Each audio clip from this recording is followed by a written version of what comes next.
This is a story that does not happen in the wilderness areas of Oregon. It happens in Oregon's capital of Salem. It's interesting to me, not so much where it takes place, but the details or lack thereof involved. And these are all the details I've been able to find on this case.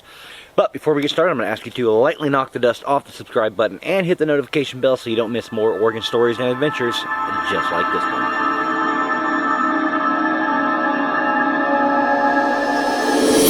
On January 12, 1975, 16-year-old Brian Joseph Page attended a party in Salem, Oregon near State Street and 25th Street. This area of northeast Salem is often referred to as Felony Flats. Brian was seen listening to music at the party with 19-year-old David Ross Ainen. Sometime around midnight, Brian told a friend that David had taken LSD and was having a bad trip and had run off. Brian went after David, and the two were last seen driving away in David's 1962 Volkswagen Beetle with the Oregon license plate number 7P3626. It's unclear who was driving. That was the last time anyone would report seeing Brian Joseph Page. The following morning at approximately 5 a.m., David broke into Capital Chevrolet Cadillac located at 605 Commercial Street, approximately 2 miles from the party. He stole the keys to a vehicle and drove away. A police chase ensued, leading to David's arrest. At the time of his arrest, David was still heavily under the influence of LSD he had taken the night before. LSD stands for lysergic acid dithylamide and is commonly known simply as acid. It can make users hallucinate and can cause panic, paranoia, and anxiety. It typically feeds off the user's imagination, so every person's experience will likely be different.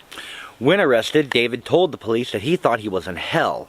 Later, when he came down off the drug, he stated he had no memory of where he had been since leaving the party. David would be found guilty and given a 1-year suspended sentence and 3 years probation related to stealing the car. David's car, the 1962 model Volkswagen Beetle, was never recovered. It's interesting to note that David Ainen did not ever report his car as missing, and there is a 5-hour gap of time between when Brian and David left the party to when David was arrested. David cannot account for those hours. The police treated Brian's disappearance as a runaway case. This was fairly standard practice for police nationwide in the 1970s through the 1980s. It's how prolific serial killers such as John Wayne Gacy and Jeffrey Dahmer were able to get away with their crimes for such a long period of time. However, Brian's family has stated that there was no reason to suspect that he had run away. Brian was a relatively good kid with average marks in school.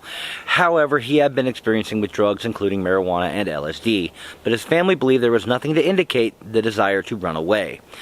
Now, a week after Brian's disappearance, an anonymous tip came into the Statesman Journal newspaper that claimed that if police searched Wheatland Ferry, they would, quote, find something not alive anymore. Now, this letter doesn't specify any person or anything specifically. It's only assumed that it could be talking about Brian Page, being that he had only recently gone missing. Wheatland Ferry is approximately 17 miles from where the party Brian was at is located and crosses the Willamette River just north of Salem. The area around Wheatland Ferry was searched, but nothing was found, though the actual scope of the search is unknown. The anonymous tip that was sent to the newspaper telling police where to look for something not alive anymore was sent while David Ainen was out on bail.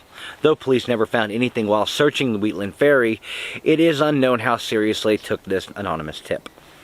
Now, the Willamette River from Independence, Oregon to Wheatland Ferry, Oregon moves quickly in the winter months. In Oregon's Willamette Valley, we start seeing rain in late September, and it really doesn't stop until May and sometimes well into June. If a body had been dumped into the Willamette River in January, it could easily have traveled downstream a significant distance. The Willamette River has also been a historically popular dumping ground for abandoned vehicles, and it's possible that David may have dumped his car, which is still missing, into the river to conceal a crime.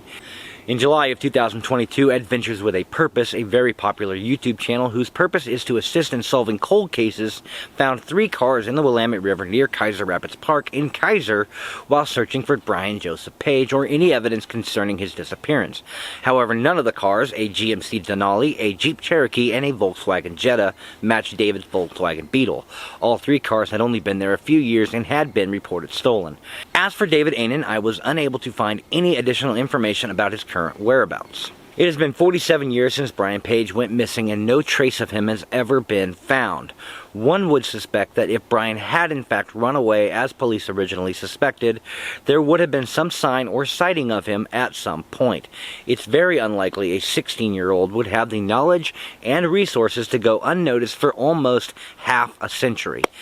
If you have any information at all about Brian Joseph Page or his disappearance, please contact the Salem Police Department at 503-588-6123 or at the link listed below.